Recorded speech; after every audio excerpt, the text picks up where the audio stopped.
Hello dear students, today we'll be discussing the next type of force, that is non-contact force. Forces that arise due to interaction between the objects that are not in physical contact with each other are known as non-contact forces. For example, gravitational force, magnetic force, electrostatic force. In these type of forces, the objects are not in physical contact with each other. From of distance also we can observe the effect of these forces, like for example gravity of earth. It always drives everything towards itself. That means if we throw anything up, it will come down always. So it is due to gravitational force of earth. So first is gravitational force only. In the universe, every object is pulling every other object towards itself. This force of attraction is called gravitational force. So we can observe the gravity of earth, and we can also observe that the sun is having a gravitational force which allows all the planets to revolve around it. Also, the moon revolves around the earth. That is also due to gravitational force. So the objects, the celestial bodies in the universe, uh, they are experiencing the gravitational force. Then the second one is magnetic force. The magnetic force of a magnet attracts iron objects towards it. A magnet has two poles, north pole and south pole. Here there is a rule that unlike poles attract each other, whereas like poles repel each other. That means north pole will repel, south pole will repel, whereas north south pole will attract. So the magnetic force is both attractive as well as repulsive. So magnetic effect you can observe by taking a magnet and an iron object. So you can see the attraction between them, that is due to magnetic force. Next one is, here in the picture also you can see magnetic force. The magnet is attracting the coins.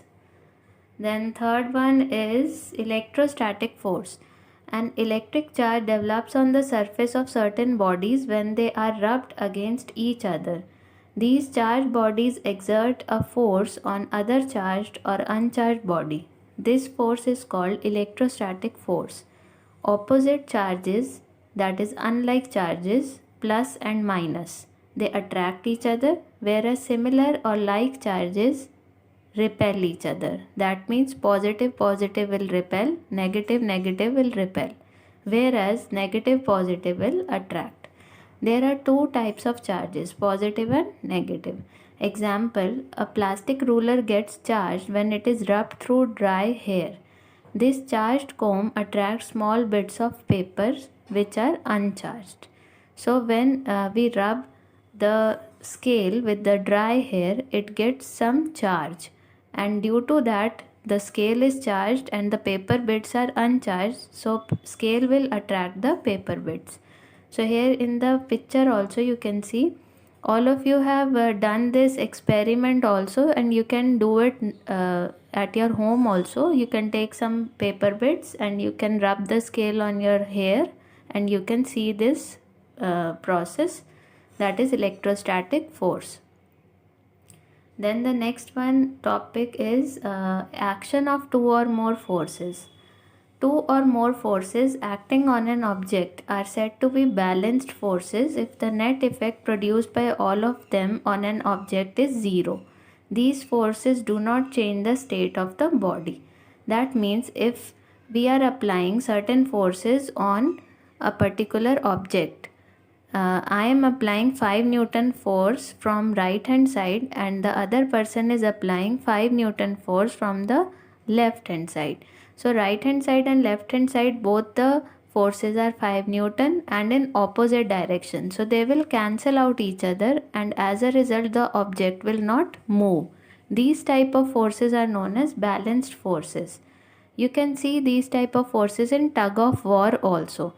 When the teams are pulling that rope, then it is sometimes in between the both the teams, that is balanced. But when one team will apply more force and the rope will move towards them, then they will win, and that is unbalanced force. So if the net effect produced by two or more forces on an object is not zero, then the forces are said to be unbalanced forces. These forces can change the shape of the body also. Shape and direction, anything can be possible. So the next topic will be pressure. So here we should consider that the definition is the force acting normally 90 degree on a unit area of a surface is called pressure. That is, force per unit area is called pressure. Whereas if we talk about weight of an object, the weight of an object is the force with which it is pulled by the earth towards its center. So all of us are having some weight, and that is the force which is applied by the earth towards its center on us. So that is our weight.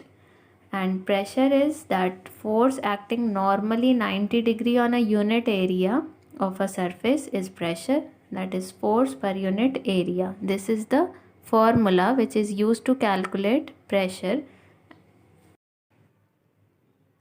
So it is P is equals to F upon A, which is the formula it is used to calculate the pressure, and it will be used in numericals. So next is that if the area increases, then pressure decreases, and if the area decreases, then pressure will increase. So what happens that pressure and area are inversely proportional to each other. If the area of contact it increases, then the pressure applied by the object is less. Whereas if we are reducing the area of contact, then the pressure applied will be more. So in this we can take the example also that if we wear shoes with platform heel or sole, then the pressure applied on the foot will be equalized, or it will be normal for the foot. But if we are wearing heels, so what happens that the pressure is applied on that particular point, that pointed heel. So we can experience some pain also due to wearing those high heel shoes or slippers. So this is due to the area of contact which is there.